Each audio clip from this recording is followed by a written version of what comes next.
Welcome back to our YouTube channel FameWire. You think you know the truth? Think again. This isn't just a reality show scandal, this could change everything you believe about Yandy, Mendeecees, and VH1. Stay till the end because the real DNA truth finally comes out and it's nothing like you expected. The rumors that are going viral in Atlanta have fans completely taken aback. One of the most combustible controversies in hip-hop and romantic history may be this one. The DNA test that was supposed to confirm that Mina's child wasn't Mendeecees was broadcast last season, which may provide some insight into the new rumors that have swept social media just when everyone believed the situation between Mendeecees and Mina had been resolved. However, a number of unverified individuals close to production claim that it may not have been as authentic as it initially seemed. Some insiders are calling it a VH1 cover-up. In fact, additionally, there are currently rumors of a comprehensive internal investigation going on behind the scenes. The streets state that Yandy has never backed down from her assertion and has always believed that baby belonged to Mendeecees. Numerous documents allegedly disputing the broadcast findings have suddenly, mysteriously surfaced again. One producer reportedly departed the location last week. Regarding social media, Yandy has said nothing. Mendeecees has ceased communicating with fans. The remarks are becoming excessive. In order to keep a plot together, was a paternity test indeed fabricated by VH1? Or is this just another example of a warped reality show going haywire? Something is amiss, whatever it is. Additionally, things are getting more chaotic by the moment. Fans are really taken aback by the rumors that are sweeping around Atlanta like wildfire. One of the most combustible controversies in hip-hop and romantic history may be this one. If there is any truth to the new rumors that have gone viral on social media right when everyone thought that Mina and Mendeecees were no longer at odds. Last season, the DNA test that was supposed to confirm that Yandy's child wasn't Mendeecees was presented. However, a number of unverified sources near production suggest that it might not been as sincere as it seemed at first. In fact, some insiders are calling it a VH1 cover-up. And there are currently rumors of a comprehensive internal investigation going on behind the scenes. The streets say Yandy has never backed down from her allegation and has always believed the baby was Mendeecees. A number of documents that allegedly refute the results that were aired have now mysteriously surfaced again. One producer reportedly departed the location last week. Yandy hasn't said anything. On social media, Mendeecees has ceased speaking, and fans' remarks are becoming excessive. Was this just another case of pandemonium on twisted reality television? Or did VH1 really falsify a paternity test to maintain a plot? Whatever it is, something went wrong, and things are getting more tumultuous by the moment. Everything began when it was a hot afternoon in Atlanta when Mena arrived on set. Seeming more upset than usual, with her eyes fixated on the floor, and her lips pushed together in a line that seemed to suggest she was holding something back. She glided through the studios like a ghost. People saw that she avoided eye contact and gave brief nods in place of her normal confident smile. One employee claimed that she was only 30 minutes late because of pressing personal matters. Rumor followed her everywhere she went. Was there something new going on underneath, or was she still furious about the paternity reveal from the previous season? Then, like water seeping through a damaged dam, rumors started to spread. They never showed the real results. Someone murmured when the producer said, "Satoshi, I swear they shot 2 endings." Yandy's hairdresser looked up during a brief conversation heard in the wardrobe with furrowed eyebrows before quickly returning to folding clothes.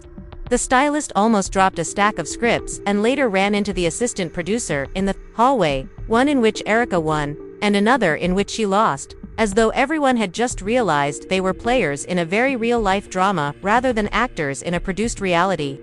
The studio was electrified. That night, Yandy was spotted smoking on a terrace overlooking the parking lot. Her phone was vibrating in her palm all the time, but she refused to answer. As a buddy tried to approach her with a water bottle, which she accepted with trembling fingers, she nodded gratefully. "I'm fine," she said fiercely as she glared at the flickering lights below. However, as she hurried through her lines on camera, the set crew claimed that she was stumbling over sentences that she had memorized for weeks. Throughout the 5 takes, the director paused to capture Yandy's bulk and the sound of her rapid gasps. The real tipping point was when a leaked text exchange became public on social media. A fan account that was able to gain access to it was shared in a confidential cast group discussion. The screenshot displayed a message sent by Yandy to an unnamed recipient. They exchanged the envelope. You witnessed it as well. I have the pictures. Do you really want this to be released? Was one of the comments below. It was that one screenshot that changed everything. On Twitter, fans kept asking, what envelope? Which pictures?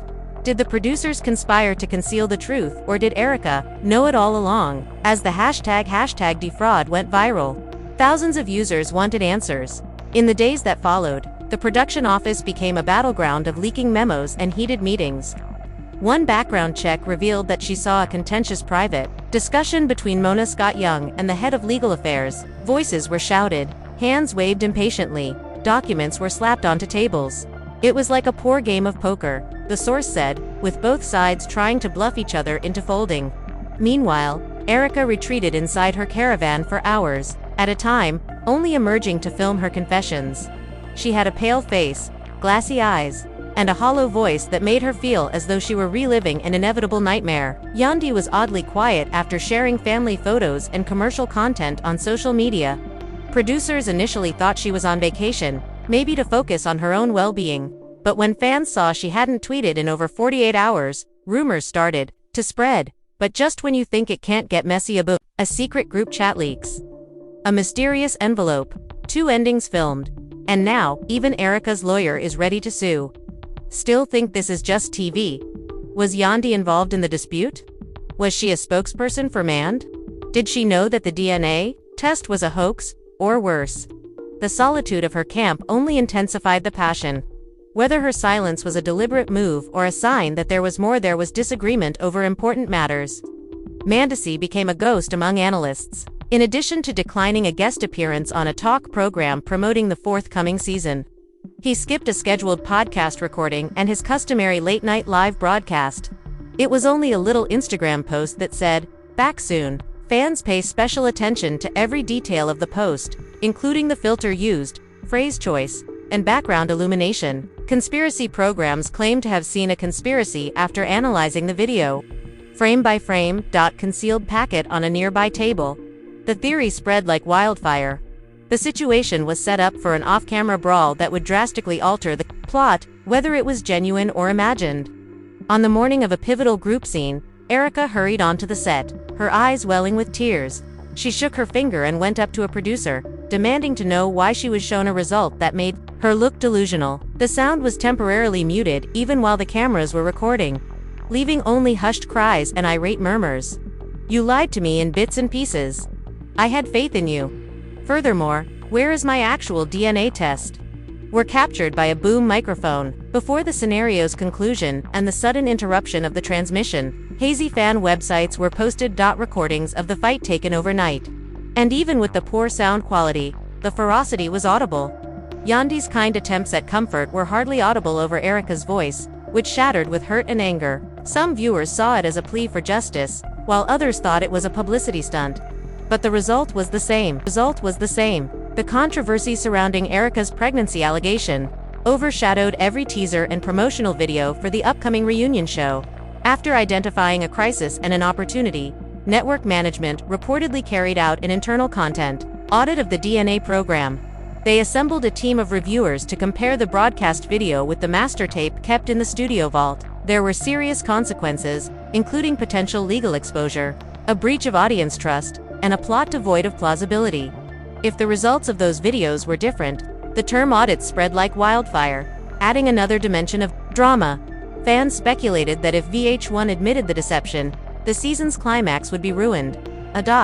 Amidst all of this confusion, Erica shared a single image, a revolving set of photos that appeared to be of her alleged pregnancy, more personal than the prior images from sonograms, medical records, and even a photo of her embracing her expanding baby belly at a bridal shower.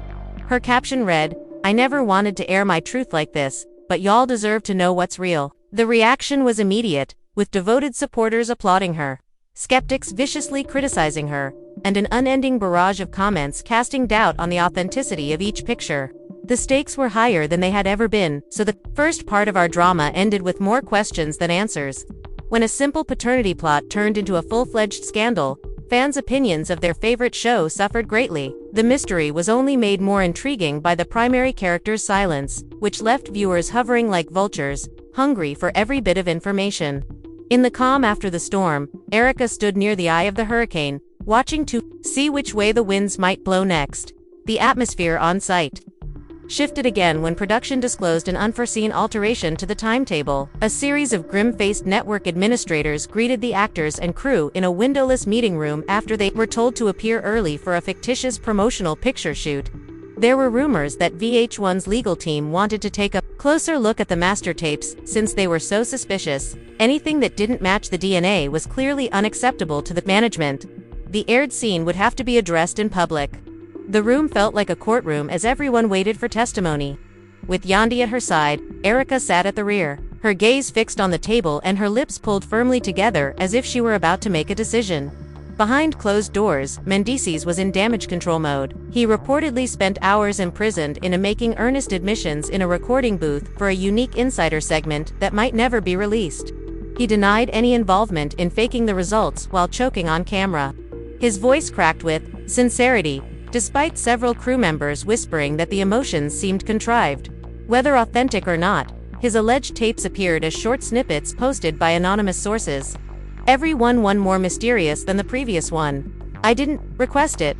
I wish I could go back in time, but I'm only human. Yandy was unexpectedly thrust into the spotlight and is frequently seen as the family's rational voice. An uncut, short clip of her pacing a hallway while holding her phone to her ear and uttering in a worried, low voice, "We need the clarity," became apparent. Rumors that she was working with the network or even a private investigator were stoked by her refusal to disclose who she was calling. The season can't end like this. Admirers analyzed every second of that video, debating if Yandy was asking for some normalcy in her marriage or was preparing a secret attempt to expose the truth. The pressure grew when a trail of hacked emails that purported to be correspondence between the executive producer and the head of programming at VH1 turned up online. In the screenshots, we were particularly interested in one statement. "We lose the plot if we acknowledge that the DNA test was authentic." The emails discussed the topic of narrative fidelity, audience retention, as well as possible consequences. If we admit it was a hoax, we lose credibility. Social media went into a frenzy due to the uncertainty. A compromise is required. The audience felt duped because they were torn between outrage and morbid fascination. Can something so sensitive and private be made up by a network? The debate extended beyond reality TV and touched on the ethics of entertainment. In response, Erica did something that had never been done before. She claimed to have the uncut DNA scene outtakes, and she invited a select group of bloggers, influencers, and superfans to a private viewing. The confidential meeting was held in a dimly lit, brightly lit screening area at an unidentified studio in Atlanta. The film, which captured Erica's genuine reaction to the test results she was never supposed to see, was described by attendees as poignant and unpolished. She looked directly into the camera, clearly incredulous. Some thought her tears were merited, while others thought she was being tricked. Viewers are still perplexed as to why the original content was concealed. Thus, the snippets just served to heighten the mystery. There was a third video leak, putting more fuel to the fire. Text conversations on a potential slander lawsuit against VH1 between Erica and her personal attorney. Erica's lawyer cites clauses in her contract in the correspondence indicating that she might pursue damages if the network purposefully broadcast false information. One letter stated, "The statute of limitations is strict." Erica just answered, "Understood," suggesting that she was thinking about her legal options. "We have grounds to file, but you must decide soon." The prospect of a lawsuit against the network shocked the business, prompting gossip blogs to spread false information about an impending legal battle. In the midst of the chaos, the rest of the cast struggled to continue filming. Rita and Kirk Frost's laughter sounded forced when they were captured on video trying to rehearse a funny moment for a future presentation. When Bambi read, her eyes grew wide. In between takes, she looks through her phone and reports on a secret DNA scene. Insiders claim that Erica Mina's old friend Ivana Ventura flew in for a cameo but abruptly canceled, claiming loyalty issues and awkward conditions. Her absence simply made Erica's loneliness more apparent. Analysts from outside entered to examine each point of view. Using analogies to regular daytime talk show disagreements, self-described reality TV experts raised issues such as network cover-ups, paternity hearings, and faked reconciliations. There were rumors that VH1 will turn the reunion show into an expose. The the whole tale into an amazing event. Observing her growing social media following and skyrocketing to not, Erica was deliberately prolonging the drama to draw attention to herself. The hypothesis was part of the act, whether it was manipulation or an attempt to find the truth. During the final moments of filming, the tension reached a breaking point. An important scene at the group supper, Erica was holding a packet of documents, late, and obviously scared. She intended to present these documents to Mona Scott Young immediately, and there were rumors that they contained the actual DNA report. Cameras continued to roll, but the broadcast feed was now cut off, leaving only shaky surveillance footage that had been leaked by a crew member. It showed Erica going up to Mona, showing her the folder, and asking her to explain. Before the camera was switched off, the video ended with Mona's calm reply, which viewers were unable to hear. That silence was quite telling. At the end of that long day, Erica's status on the show was still uncertain. It has been stated that producers convened late into the night to decide whether to issue a statement addressing the controversy or to rework the reunion plot entirely, acknowledging the reality. Some claim that this could set new guidelines for transparency and alter the history of reality TV. Others feared that the franchise's image would suffer irreversible damage. Erica kept her calm and didn't let the situation bring her down. A season tainted by mystery and uncertainty was symbolized by her final moment on stage that day. Standing alone in front of the studio lights with a folder in hand and fierce gaze, with only a longtime friend who had come in to assist her and was her closest confidant. The night after the storm, Erica retreated to a secret location on the set. They sat in near darkness. Erica looking through hacked emails and audio clips, her face lit by the brightness of one. The cast and crew gathered in the same windowless conference room where the DNA audit had been revealed. But the atmosphere had changed as executives arrived with printed binders and cameras already rolling for what they called reality TV. Erica knew that the momentum was building, so she requested an emergency meeting the following morning, which was purportedly attended by senior executives from VH1 headquarters. Meets Real Life One producer said quietly to the group, "We have to keep rumors under control before they get the front page." No one wanted to become the next casualty of a fan-fueled conspiracy theory. In the meantime, a throng of paparazzi and reality TV bloggers had gathered outside the studio with signs that said, "Erica deserves justice," and "the footage should be released." A network public relations representative tried to shoo them away, but the mob's voice only grew louder. Live tweets went viral on social media, with some criticizing VH1 for alleged manipulation and others defending the franchise's right to tell a compelling story. Ivana first withdrew from her cameo appearance, but she later made a reappearance on Instagram, where Liv expressed her support for Erica and pledged to return for the reunion if the TNA refused to explain the DNA results. So Erica prepared for an unplanned, spontaneous confessional inside the building, a sign that the network might be getting ready to broadcast her unfiltered feelings. She sat in a stark confessional booth, a microphone attached to her top, and lights glaring uncomfortably in her eyes. When the red recording light came on, Erica took a deep breath and looked directly into the camera, starting her voice firm. Even though tears were streaming up, the co-producers watched her speech from a control room with multiple screens, and while some frantically took notes, others nodded in agreement. Word spread that Erica's confession could be the turning point in the network's handling of the issue. "I'm not here to play games. Have a right to know the truth. Show me the actual DNA test if this show is about my life. Avoid hiding behind envelopes and revisions and revisions."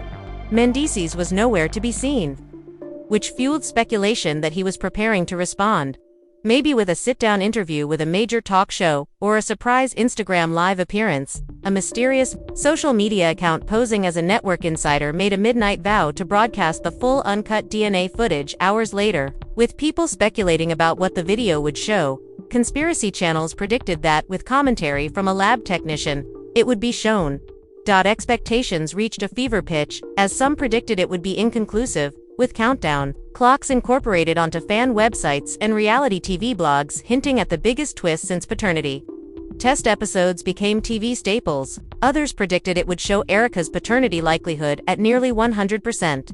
In any event, Yandy made a surprising move in the midst of that frenzy when she posted an enigmatic message on her Instagram story that read, "Truth always finds a way," and included a dark screen with white characters, just those 4 words, with no hashtags or explanation. Because of the ideal timing, There were whispers that she was either endorsing Erika or subtly criticizing the network's tactics. The idea that Yandy was either actively involved in behind-the-scenes negotiations or deliberately maintained the credibility of her denials was only supported by the fact that she remained silent in the face of a flurry of comments asking for an explanation. The unofficial broadcast, which claimed to have insider access, was watched by Erika and a few other superfans. As midnight approached, prior to the clock hit 12, a loading symbol appeared and the screen turned black. However, the feed was erratic, bouncing between hazy visuals and audience replies. Collective groans filled the live chat windows. Was there a network hack? The silence before a storm of actual discovery, or a fan's botched prank, everybody refused to miss a second of what may become television history, despite the fact that no one knew, and stayed logged in. At exactly 12, the screen flickered back on, displaying a simple room with a long table. At one end was a man, wearing a white coat, most likely a technician, and Erika took a seat across from him. There was a perfect alignment between her face and the man's computer screen. Abruptly, the camera became black as a sealed parcel with a date from the previous season was unwrapped by her. A few seconds later, a voice stated, "That's all we're allowed to show." And the video vanished from all records and streams, dashing fans' expectations for a clear answer. Immediately there was a pushback. Verified the VH1 cover-up. Bad or serious scandal? Read one headline. See another article. Erika responded with an emoji of a single tear, which had greater impact than words. According to reports, a number of producers were hurriedly attempting to handle the topic behind the scenes, writing remarks, communicating with legal teams, and determining whether to apologize publicly or talk about the incident at the reunion. Her phone and Erika observed as her friends and supporters pledged to stand with her until the truth was out. The morning after the nighttime leak attempt, there was a tense atmosphere on set. Members of the crew moved like shadows, mumbling in corners and checking their phones every few seconds. Erika arrived first, her eyes swollen from sleep deprivation and her travel mug of black coffee in hand. At the door, she asked if these were combat preparations. She paused and scanned the lot, waiting for the security cameras to activate.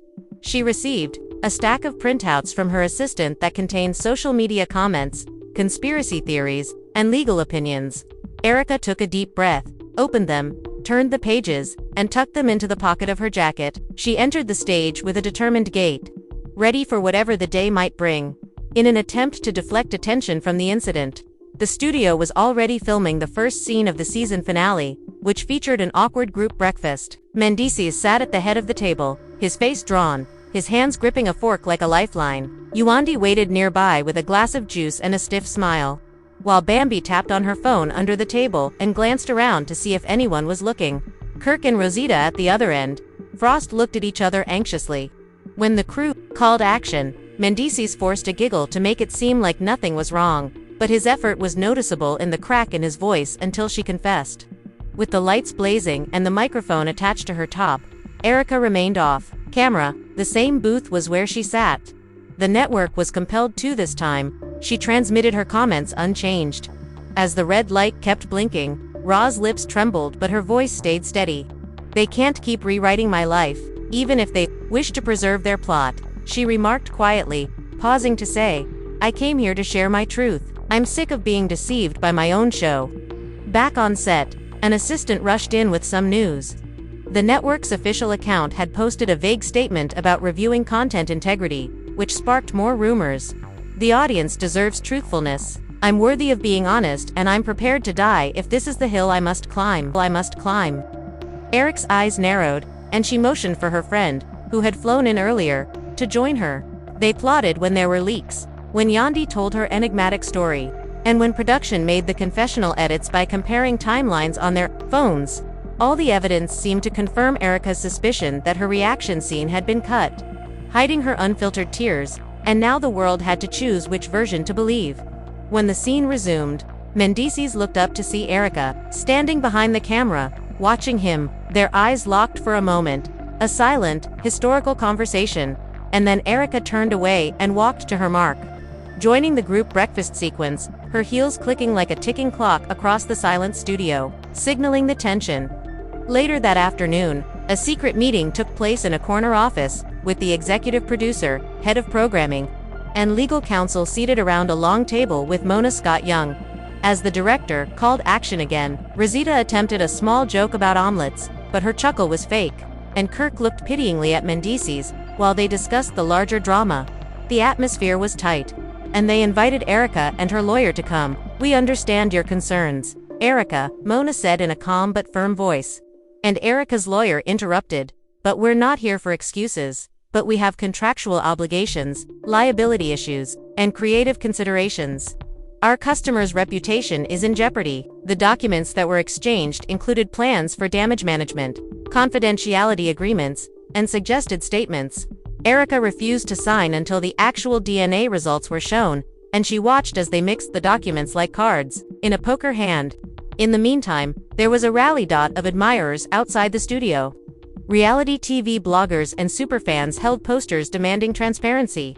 And one admirer was holding a printed meme of Erica looking duped, while another was wearing a t-shirt that read, "Prove it to me." Live broadcasts brought chants that echoed throughout downtown Atlanta, and open windows allowed them to enter the studio. "I would like to view the master tapes," said Erica, leaning forward in the meeting room, her voice low but determined, and crew members looked at each other anxiously as they stopped in mistake to check the noise. Everyone felt that the boundary between the spectacle in real life and the drama on screen had completely disappeared. "If the network determines that the DNA test was genuine," after a lengthy silence, they finally stated, "If they don't, then admit the scene was manufactured." The head of legal affairs looked at Mona, then sidestepped and gestured to an assistant. The sight of a man in a suit carrying a sealed container labeled archival footage made everyone in the room nervous. This envelope was the real one that had him a great deal of pain. Erica's heart pounded as she reached for it. Out of the doorway came an unexpected voice. Yandy arrived before she could open the box. She entered with flaming eyes and a pallid face. "This is tearing us apart," she whispered, her voice shaking. "We owe it to our family, our fans, and ourselves to have the truth on record," she said, walking to stand behind Erica and placing a gentle hand on her shoulder. For once, Yandy and Erica had the same goal, and their unity swept the room like a river. With trembling fingers, Erica lifted the lid of the box and removed a small cassette with the manufacturer's date on it. She turned to face Mona, who gave a small nod when she noticed the label, which read "Raw Audio Video, DNA Paternity Test." Nobody was oblivious to the seriousness of the situation. It might change the season. But just as the tape was about to be inserted into a player, the head of legal affairs got up and raised his hand. "We can't broadcast this publicly," he said. When the speaker stated, "But we can confirm that the original test did show a 98% probability of paternity," the room gasped. Erica's eyes widened. Mona released her breath without realizing she had been holding it. Yandy grabbed Erica's shoulder as if they could hear the confirmation through the walls. They cheered at the rally outside. It was a period of both success and tragedy. Victory for Erica's sorrow and truth. For the tumultuous journey there. With the cameras rolling again, Erica and Yandy went back to work, filming the season's finale. In the scene of the reunion, there the embrace was genuine, spontaneous, and pure. "This is my truth," said Erica, looking directly at the camera and speaking steadily. The revelation broke through the glitzy production and revealed the resiliency and vulnerability that reality TV so frequently promises but seldom delivers. "Thank you for listening." And eyes joined them, placing a hand on Eric's back while his eyes were filled with sorrow.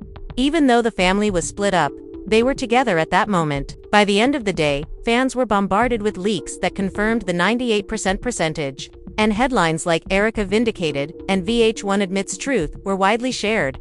There was a flurry of relief, rage, and joy. Content creators hurried to update their hypotheses. With some criticizing the network's ethics and others praising Erica's courage. But most importantly, the story had baned television and evolved into a social event concerning honesty, power, and the price of amusement.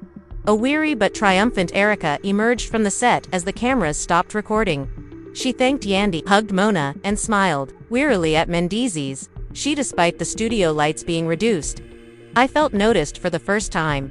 She possessed the truth, the tape, and the unwavering support from people who believed in her. And just when the world needed clarity the most, the 98% paternity result is confirmed.